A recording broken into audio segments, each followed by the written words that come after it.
नमस्ते मित्रों, जोहार। मैं गंगा माता खोपोली से आप सबों के बीच में आज एक नई वीडियो के साथ उपस्थित हूं। आज का वीडियो पिछले वीडियो के भाग के रूप में अगला भाग है, या कहिए ये पार्ट 2 है। और जैसा मैंने आप लोगों को बताया था कि अभी इस मुद्दे के ऊपर मेरा वीडियो का सीरीज आएगा, उसी सीरीज के सिलसिले में ये दूसरा भाग आज मैं बना रहा हूँ और आप लोगों के सामने रख रहा हूँ। पिछले वीडियो में मैंने एक बृहत रूप में लंबे वीडियो के माध्यम से मैंने आप सबों को बताया था और उनमें बहुत सारे क्वेश्चंस किए गए थे और मैंने उनके उत्तर दिए थे और मैंने भी उन लोगों के ऊपर क्वेश्चंस किए थे कि इन बिंदुओं पे आप लोगों का क्या राय है। वीडियो जिसने नहीं देखा है उनके लिए मैं डिस्क्रिप्शन में लिंक दे दे रहा हूं, आप देख लीजिएगा। उसी वीडियो का अगला पार्ट अभी है और इसके आगे इसी के ऊपर परिचर्चा होगी। पिछले वीडियो में मैंने आदिवासी खेमे से उनके कुछ बुद्धिजीवियों के नाम गिनाए थे। उनमें से जो प्रमुख नाम थे उनमें थे फ्रैंकलिन बाखला साहेब, लक्ष्मी नारायण सिंह मुंडा, गीताश्री उरांव, सालखन मुर्मू। इन जैसे सरीखे बुद्धिजीवी कम लीडर लोग थे जिनकी बातों को ज़्यादा तवज्जो दिया जा रहा है और इनकी बातों को सुन के लोग अनर्गल प्रलाप किए जा रहे हैं। इनमें से जिनका मैं अभी नाम गिनाया, इनमें से सबसे ज़्यादा वेटेज जिनको दिया जा रहा है वो है फ्रैंकलिन बाखला साहेब। इनको इसलिए दिया जा रहा है क्योंकि ये रांची के एक प्रतिष्ठित महाविद्यालय के हिस्ट्री विभाग के विभागाध्यक्ष रहे थे। तो ये चूँकि एक हिस्ट्री के बड़े जानकार व्यक्ति, विशेषज्ञ व्यक्ति मालूम होते हैं और चूँकि उन्होंने डॉक्टरेट की उपाधि भी ले रखी हुई है, इसलिए इनकी बातों को ज़्यादा तरजीह दी गई, इनकी बातों को ज़्यादा माना गया क्योंकि ये विशेषज्ञ आदमी हैं इसलिए। और उनकी बातों को कोट कर करके विभिन्न प्रकार के और भी बढ़ा चढ़ा के लोग कुर्मियों के खिलाफ में प्रलाप कर रहे हैं। तो आज मैं उन्हीं भाई साहब के जो वीडियो हैं फ्रैंकलिन बाखला साहब का, उस वीडियो के संदर्भ में ही आज मैं जवाब दूंगा, पूरे रेफरेंस के साथ जवाब दूंगा और इसके ऊपर भी और भी जो इर्द गिर्द की बातें होंगी उनका मैं उल्लेख करूंगा। तो सबसे पहले उन्होंने क्या बोला था कुर्मियों को लेकर खास करके, वो वीडियो आप देख लीजिए। उड़ीसा में है, बंगाल में है, झारखंड में है। 1741 और 56 के बीच में अलीवर्दी खां जो कि बंगाल के नवाब थे, उनके ऊपर भी मराठा जो सरदार थे वह रघुजी भोसले, उन्होंने आक्रमण किया था। लेकिन चौथ देकर उन्होंने अलीवर्दी खान ने उसे दूर किया। लेकिन तब तक उड़ीसा, बंगाल, झारखंड और बिहार में कुर्मी लोग सैनिक के रूप में आए थे और बहुत लोग लौटे और बहुत लोग नहीं लौटे। तो ये पहला फेज था। उसके पहले का इतिहास नहीं है। ये लोग दावा करते हैं कि हम लोग वैदिक एज से है, कि हड़प्पा कल्चर से है। ये भी अभी स्थापित नहीं हुआ। और वे लोग यहाँ पर आए सेकंड फेज में, वो था 1832 में, जब लॉर्ड विलियम बेल्टिक ने अफीम की खेती के लिए, जो कि वो लोग खेतीहर थे और खेती करने में बहुत एक्सपर्ट थे, यहाँ के आदिवासी जो है पगड़ी देकर, अपना धोती देकर भी रिक्वेस्ट किए यहाँ के अंग्रेज़ों को कि हम लोग अफीम की खेती नहीं करेंगे, चूँकि वो बहुत कठिन था। तब जाकर उनको बनारस, यूपी, बिहार आदि से उनको लाया गया। आदिवासियों की ज़मीन को राजा, रातू महाराजा और अन्य के थ्रू से उनको दिया गया, कुर्मियों को दिया गया। उनके लिए तालाब खोदा गया, उनके लिए कुआं खोदा गया और उससे अफीम की खेती करना शुरू किया। दो फेज में इनका है। और वे लोग यहाँ पर जरूर कोल विद्रोह हुआ, सब कुछ हुआ, लेकिन उसके बाद भी उनको यहाँ पर शांति से बसाया गया और आज तक वो लोग हैं। तो फ्रैंकलिन साहब बोल रहे हैं कि कुर्मी लोगों का इतिहास झारखंड में या ये बिहार, बंगाल, उड़ीसा के क्षेत्र में 1741 के पहले नहीं है। बता रहे हैं कि कुर्मियों का 2 फेज में आगमन होता है झारखंड क्षेत्र में। पहला आगमन का काल बता रहे हैं 1741 में, जब मराठा सरदार राघोजी भोसले के नेतृत्व में मराठाओं का बंगाल के ऊपर आक्रमण होता है। और ये आक्रमण बाखलाजी 1756 बता रहे हैं, 4 साल ज़्यादा चले गए, लेकिन ये 10 साल का आक्रमण होता है, 1741 से लेकर 1751 तक। इस दौरान ये आक्रमण का काल होता है। और ये कहते हैं कि इस फेज 1 में जो कुणबी सैनिक मराठा सरदार राघोजी भोसले के नेतृत्व में आए थे, उनमें से बहुत लोग वापस अपने देश, अपने राज्य मराठा साम्राज्य में लौट गए, और बहुत से लोग उसी क्षेत्र में मानभूम और उड़ीसा, बंगाल और छोटा नागपुर के क्षेत्रों में बस गए। इससे पहले कुर्मियों का कोई इतिहास नहीं है झारखंड में। मतलब इन्होंने एक बाउंड्री लाइन खींच दिया। जैसा मैं पिछली वीडियो में बात कर रहा था कि भाई कोई बाउंड्री लाइन तो हमें बता दो, तो बाखला साहब जो विभागाध्यक्ष रहे हैं सेंट जेवियर कॉलेज के, उन्होंने एक बाउंड्री लाइन हमें खींच के दे दिया कि 1741 के पहले झारखंड में कुर्मियों का कोई इतिहास नहीं है। उनकी बातों को जब कुर्मी शब्द बोलते हैं, कुर्मी नहीं बोल रहे हैं, तो कुर्मियों का कोई इतिहास नहीं है। और उन कुर्मियों में ये सारे कुर्मियों को सम्मिलित कर लेते हैं। तो इनने एक लाइन खींच दी 1741 के पहले कोई नहीं था। 1741 में राघोजी भोसले महाराज सरदार के नेतृत्व में महाराष्ट्र के कुणबी लोग सैनिक के रूप में वहाँ जाते हैं और वहीं पे बस जाते हैं। बहुत लोग बस जाते हैं, पूरे का ये नहीं बोल रहा है कि कुछ लोग चले गए, कुछ लोग इधर ही रह गए। पहला मैं इसी बात को अभी यहाँ पे रोकता हूँ। दूसरा फेज ये बता रहे हैं कि लॉर्ड विलियम बेंटिक के द्वारा 1832 में अफीम की खेती के लिए यूपी और बिहार के कुर्मियों को, यहाँ के आदिवासियों के ज़मीन को इन्हें दिया गया और उनमें इनको अफीम की खेती के लिए लगाया गया। तो 1832 तो बहुत बाद का चीज़ है। इनका मैं सिर्फ 1741 बोले हुए हैं कि 1741 के पहले यहाँ पे कोई कुर्मी नहीं था, कोई वजूद नहीं था, तो ये दावा नहीं कर सकते हैं कि ये झारखंड के पुराने वासी हैं और इन्होंने उरांव और मुंडावों को बसाया है। चलिए बाखला साहब, मैं आपकी इस बात को अपने कुछ उदाहरण के साथ में यहाँ पे विरोध कहिए या आपके तर्क के विरोध में अपनी बात रख रहा हूँ। आपने बताया कि 1741 के पहले नहीं है कुर्मी झारखंड में।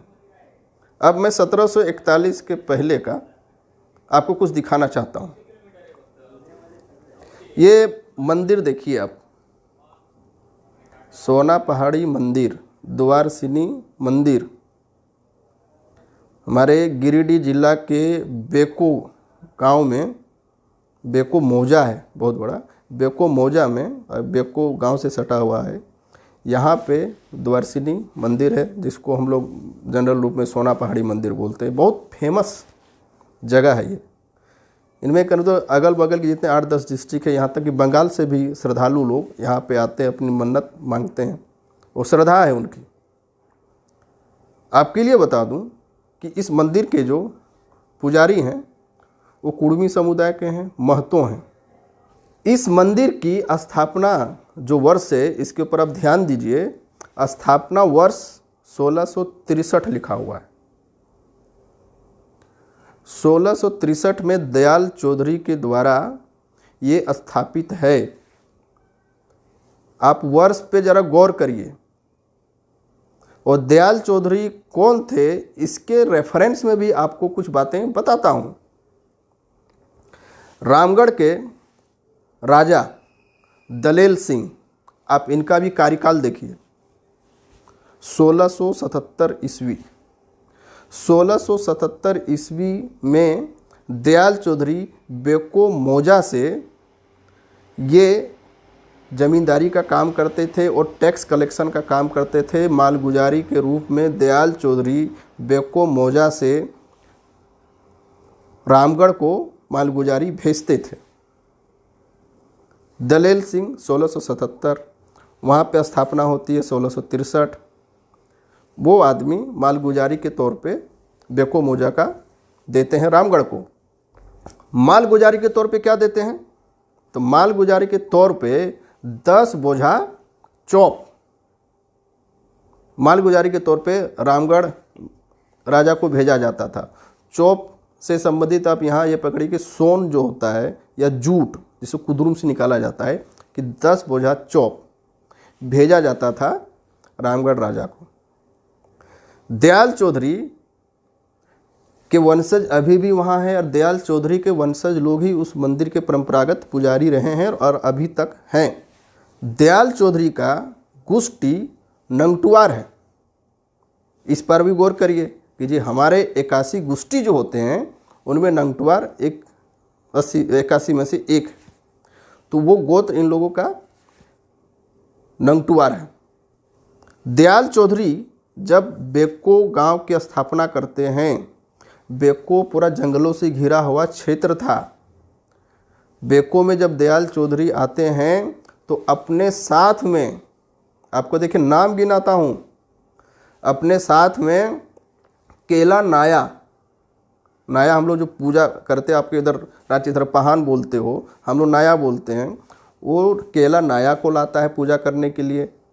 दूसरा लाता है चंदू घासी यानी गोड़ाइत, कि पूरे गांव को जो डाकने का काम करता है, संदेश वाहक का जो काम करते हैं, वो चंदू घासी को साथ में लाते हैं। तीसरा जो लाते हैं उनका नाम होता है बोधी राउत। बोधी राउत को लाया जाता है कपड़ा बुनने के लिए, ये बुनकर थे। इन तीनों के साथ में बेको आते हैं अपने और लोगों के साथ में, और यहाँ एक विलेज स्थापना करते हैं, इसका नाम बेको होता है। और देखिए आश्चर्य बोलिए कि यहाँ जब गांव स्थापना के बाद जो अपने मड़े का जो स्थापना करते हैं, उन मड़े में जो देवता बैठते हैं हमारे, उनका नाम भी देते हैं द्वारसिनी। कुड़मियों के देवा भूता के बारे में आप जब जानिएगा तो हमारे हर एक दिशा के लिए अलग अलग हमने राइया को हमने स्थापित किया हुआ है। द्वारसिनी जो हमारा देवता है वो दक्षिण पश्चिम का देवता है। तो दक्षिण पश्चिम के दिशा में द्वारसिनी को बैठाया जाता है। आपको बहुत सारे कुड़मी गांवों में ये देखने को मिलेगा, आप विजिट करिए। और जहाँ से आप आने की बात कर रहे हैं, मतलब 1741 और कहाँ 1663, मतलब सीधा सीधी 80 साल का फासला है। 80 साल मतलब 2 पीढ़ी का फासला है। 2 पीढ़ी के फासला में नंगटुआर भी मिलता है, द्वारसिनी माँ भी मिलती है, उनकी पूजा होती है। स्थापना दयाल चौधरी के द्वारा होता है। पूजा नाया के लिए वहाँ रखा जाता है, महतो मेन मुख्य होते हैं। क्या ये विलेज सिस्टम महाराष्ट्र में है? होगा ही नहीं, क्योंकि 1741 कहाँ है, 1663 कहाँ है। और 1663 बोल देने से खाली 1663 में तो मंदिर की स्थापना होती है। तो दयाल चौधरी का जन्म कब हुआ होगा? दयाल चौधरी का जन्म अगर हम मोटा मोटी भी पकड़ दे, कम से कम 40 साल पहले और लेके जाएंगे, क्योंकि एक ऐसा आदमी अपने युवा अवस्था में से देवा भूता की स्थापना नहीं कर सकता। इसलिए हम मोटा मोटी मान के चले कि 40 साल से ज़्यादा ही होंगे। 1663 में जब स्थापना कर रहे हैं तो 40 साल और पीछे जाइएगा, 1620 के आसपास में इसका जन्म काल चला जाएगा। 1620 में जिनको आप शिवाजी के वंशज बोल देते हो, अरे शिवाजी का खुद जन्म 1630 ईस्वी में होता है, और उनके सैनिक तो भाई 1741 में आते हैं, और कहाँ 1620 जा रहा, हम 100 साल पीछे चले गए। कैसे इनको? अब आप ये बताइए कि यहाँ इनको मराठा लाए या कौन लाया? किस बेसिस पे आपने डॉक्टरेट करी, किस बेसिस पे आप विभागाध्यक्ष बने हुए बैठे हुए हैं, और कैसी कैसी गहल बलियाँ करके आप लोगों को गुमराह करते हैं। आपने लगता है रांची के या लंदन के किसी वाताकुनित हॉल में बैठ के अपना झारखंड का इतिहास आपने लिख के बता दिया। कुर्मी 1741 के पहले थे ही नहीं, वो लेके आए हमें मराठा वाले, जिनका मैं अभी उदाहरण दे रहा हूँ। उससे पहले करीब 100 साल पहले का मैं उदाहरण दे रहा हूँ। एक सिर्फ उदाहरण के तौर पे आपको बता रहा हूँ कि 1741 के पहले 100 साल पहले हमारे यहाँ बसाहट को निश्चित रूप से देखा जा सकता है। फिर आप इतनी आत्मविश्वास के साथ में कैसे बोल देते हैं कि 1741 के पहले कोई कुर्मी था ही नहीं यहाँ पे। भाई, आपकी विद्वता को लेवल को कहीं ना कहीं आपके ही वक्तव्यों द्वारा, आपके लिखे गए थीसिसों के द्वारा प्रश्न चिन्ह लगाता है। झारखंड की अस्मिता और झारखंड के जो समरसता की जो बात होती है, उसमें कहीं ना कहीं आप लोग सेंध मारने का काम करते हैं, उसे तोड़ने का प्रयास करते हैं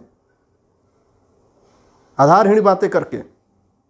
चलिए, इसमें हम और भी आगे बात बढ़ाते हैं। 1741 में राघोजी भोसले आते हैं बंगाल में। उस टाइम पे बंगाल के नवाब अलीवर्दी खां थे, बूढ़े हो चुके थे। 10 साल तक लगातार आक्रमण होता है मराठों का।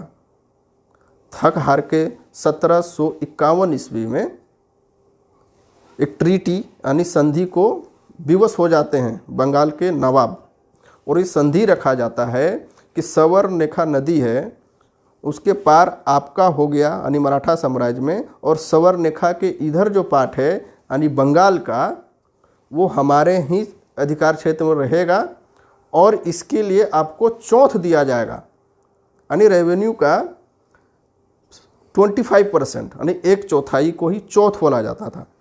तो उस हिसाब से रेवेन्यू सेट होता है 12 लाख रुपये।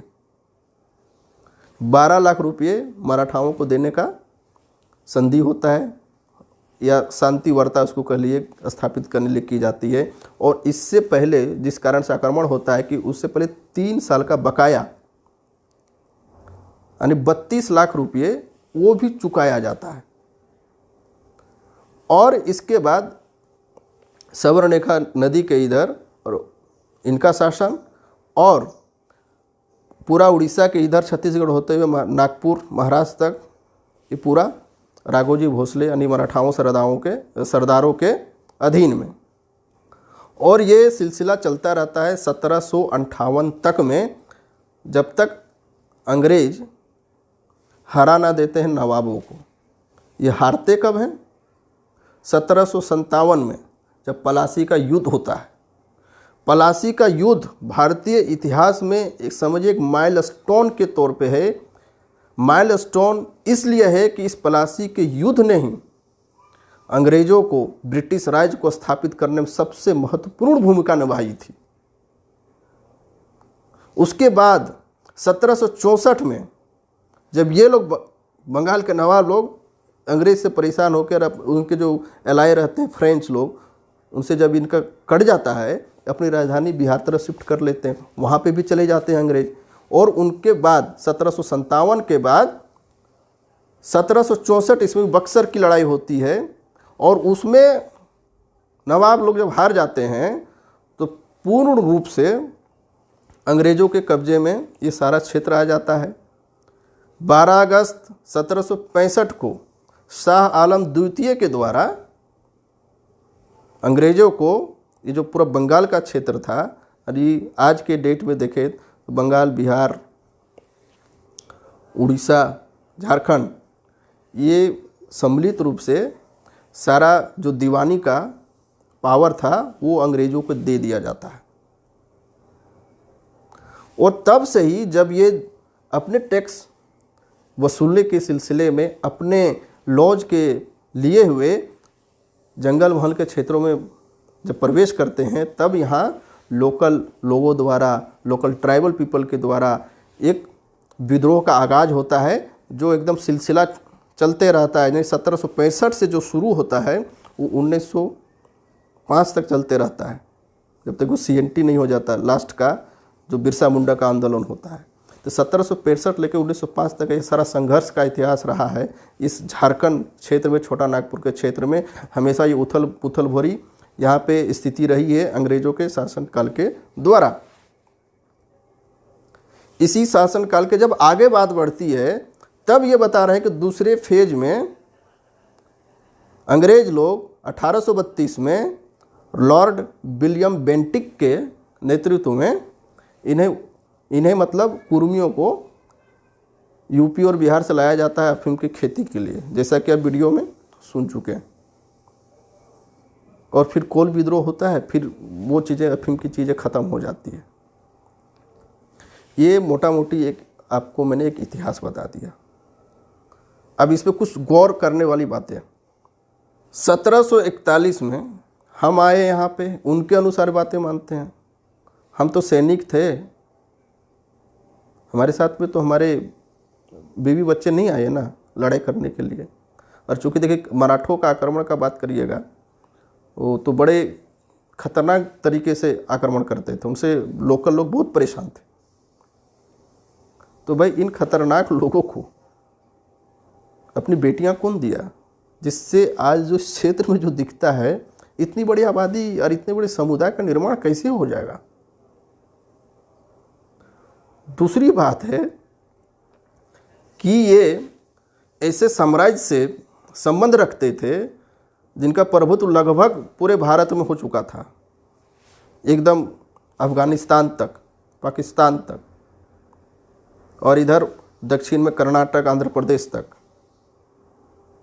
इनके हर जगह पे सैनिक गए, कब्जे किए और अपने अनुसार जो इनका टैक्स का जो चौथ का सिस्टम रहता था वो अप्लाई करते थे। तो इतने एक महान साम्राज्य के सैनिक होते हुए अपनी विरासत को भूल जाएंगे। अरे वो गर्व से बताते हैं भाई कि हम मराठा साम्राज्य के लोग हैं, वो क्यों इस चीज़ को भूल जाएंगे। और केवल भूलने की बात नहीं है, जब कहीं भी किसी का इतनी बड़ी आबादी का समूह है वो अचानक से अपनी भाषा को विस्मृत कर बैठेगा, ये कहीं से भी लॉजिकल लगता है क्या? लॉजिकल क्यों नहीं लगेगा, मैं आपको इसका और उदाहरण देता हूँ। अब ये देखिए जो लिस्ट है, विभिन्न राज्यों में मराठी स्पीकिंग पीपल कितने हैं उनकी लिस्ट है। तो जहाँ पे भी मराठे सैनिक गए, मराठे लोग गए, वहाँ पे अपनी भाषा और संस्कृति को लेके गए और उसे बना के भी रखे। इतिहास भी यही कहता है कि अगर मास में, समूह में किसी का कहीं पे पलायन होता है तो अपने साथ में वो पूरा जिस क्षेत्र में बसते उस चीज़ को वहाँ पे लेके जाते हैं।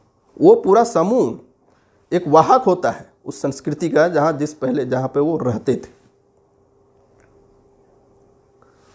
तो कुर्मी लोग मराठी बोलना भूल गया झारखंड में आके, बंगाल में आके। ये लोग कुछ ही सालों में एक नई भाषा का जन्म दे देते हैं, कुड़माली का। ये संभव लग रहा है? कुछ तो मिलना चाहिए। अब जरा लिस्ट देखिए, बंगाल में 0.02, झारखंड में 0.02, उड़ीसा में 0.03। ये लोग अभी, ये 2011 का है, तो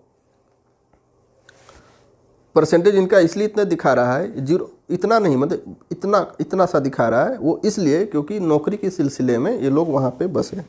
अब इस पे भी ज़रा गौर करिए कि नौकरी के सिलसिले में आज के डेट में इतने बड़े समूह के साथ वो रहते हैं, भले 2-4 परिवार ही होंगे, लेकिन फिर भी ये अपनी भाषा को नहीं भूले, मराठी स्पीकिंग पीपल हैं। और ये इतना बड़ा समूह जिसका आप बात करते हैं, वो आएगा अपना भाषा भूल जाएगा, विस्मित कर बैठेगा। 1872 में डाल्टन साहब आते हैं, कुड़माली का जिक्र करते हैं। उसके बाद 1882 में लिंग्विस्टिक सर्वे ऑफ इंडिया होता है गियर्सन के नेतृत्व में, वो भी कुड़माली का जिक्र करते हैं। और भाई हम 1872 का भी पकड़े तो 1740, मतलब 100 साल में लोग भाषा भूल गया, बराबर। और अभी कुछ बहुत सालों बाद में भी ऐसे ऐसे परिवार हैं जो उधर जो क्षेत्र हैं वो अपनी भाषा नहीं भूले, भले एक परिवार का ही लोग क्यों ना हो।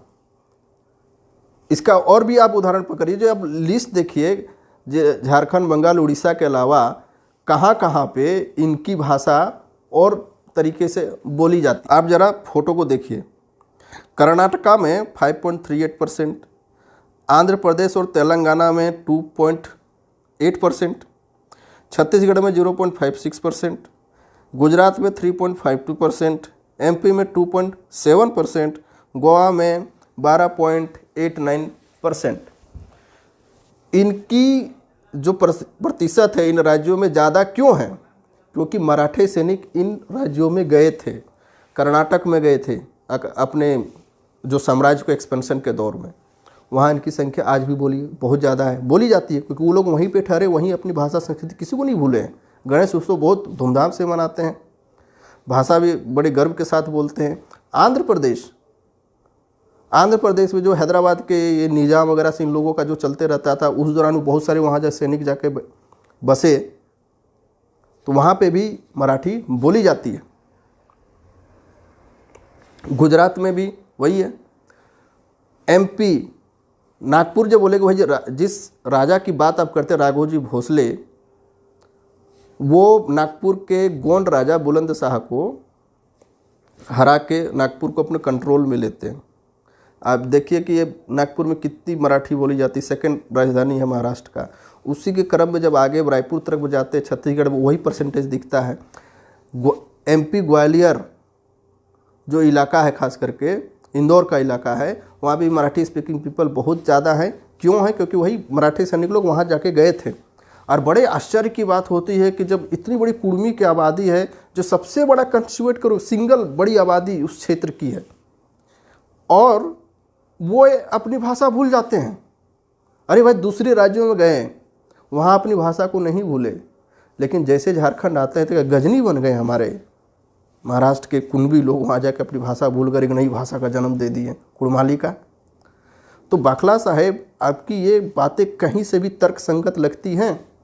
आपके मैंने तर्क को काटने के लिए ही मैंने दयाल चौधरी का उदाहरण दिया, जो करीब आपके सो कॉल्ड राघोजी भोसले के आने के पूर्व मैंने करीब 2 पीढ़ी का नाम बता दिया। वहाँ पे ये रहते थे। हमारा जो विलेज सिस्टम है, आपको बोलता हूँ कि कोई भी कुड़मी गांवों में चले जाइए तो कुड़मी एक कृषक जाति है, सेंटर में है, और उनके जो सहायक जातियाँ हैं उनको बसाया गया है। कमार हो, खासी हो, कुम्हार हो, नाई हो, नया हो, ये सारे वर्गों को जो हमारे कृषि कार्य को स्मूथली चलाएं, इसके लिए इनको यहाँ पे बसाया गया है। और उसी क्रम में दयाल चौधरी का जिक्र मैंने किया है। सारा वंशावली और उनका इतिहास वहाँ के बेको मोजा के लिए लिखा गया है। और बेको मोजा झारखंड के गिरिडीह जिला के सबसे बड़े मोजा में से उनकी गिनती होती है। आपके रेफरेंस के लिए और बता दूं कि 1912 में वही दयाल चौधरी और एक तेली के बीच में, जो तेली को बसाया गया था वहाँ पे, उनके बीच में ज़मीन के एक पट्टे को लेकर लड़ाई झगड़ा होती है। वो हजारीबाग कोर्ट में जाता है 1912 में, और वहाँ पे जो लोगों को बसाया गया था दयाल चौधरी के द्वारा, उनके वंशज लोग ही गवाही देता है कि पहला आदमी यहाँ का दयाल चौधरी जी थे, और उसके बाद उनको वहाँ का खुटकटीदार माना जाता है। खुटकटीदार से आप बहुत अच्छे से परिचित है कि खुटकटीदार किनको बोला जा सकता है। वो खुटकटीदार दयाल चौधरी जी थे। उनका मैंने 1663 द्वारा उनका जो मंदिर बसाया गया था, अभी क्या दिनों दिन उनकी प्रतिष्ठा बढ़ते ही जा रही है, श्रद्धालुओं की संख्या बढ़ती जा रही है। उनके जो पुजारी हैं आज भी उनके वंशज के लोग ही वहाँ पे हैं। अब ज़रा पता करिए। आपके मैंने इस रेफरेंस को काट के लिए बोला है, तो आप जी आधारहीन बातें करते हैं और यहाँ रे वहाँ की पता नहीं लंदन से और यहाँ के विभागाध्यक्ष बन जाता है। आपके नाम से ही एक साजिश की जैसी बू आती है कि फ्रैंकलिन है।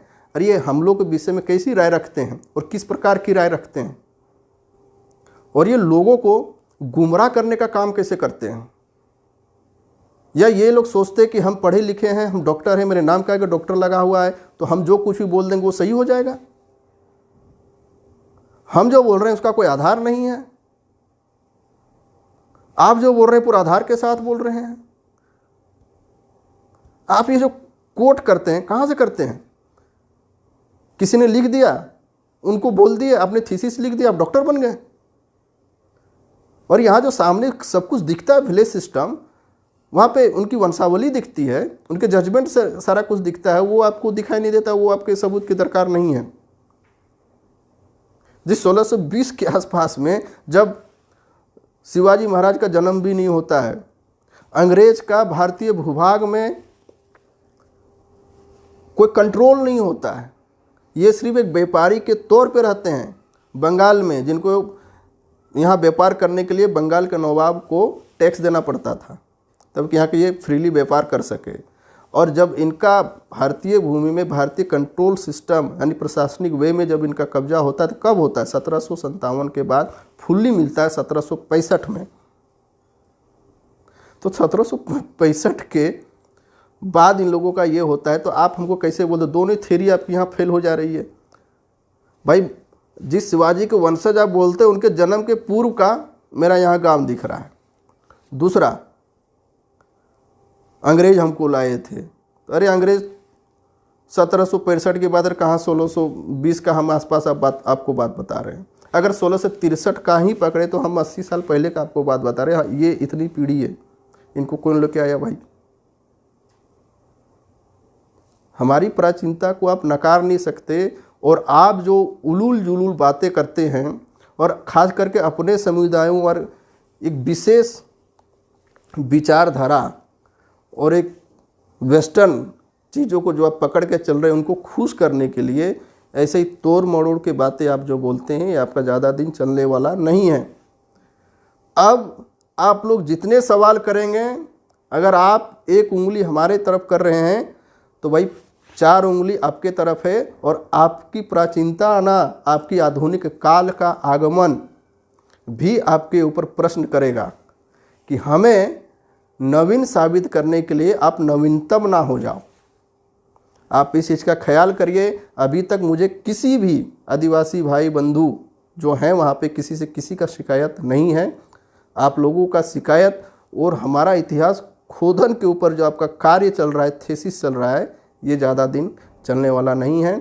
आप हमें जितना उंगली करोगे, आपके इतिहास के ऊपर भैया रक्सर काढ़ा चलेगा, जिसमें बहुत सारा पानी निकलेगा, जिसको आप था नहीं पाइएगा। तो ये जो वीडियो था स्पेशली फ्रैंकलिन बाखला साहब को समर्पित था। आप इन चीज़ों को, मेरी वीडियो को अगर किसी माध्यम से पहुंच जाता है तो ये ज़रूर सुने। अगले अन्य पार्ट में जो और भी अनर्गल बातें होती है, उनको प्रूफ के साथ में आप लोगों के बीच में रखूँगा। तब तक के लिए नमस्कार, जोहार, जय हिंद, जय झारखंड।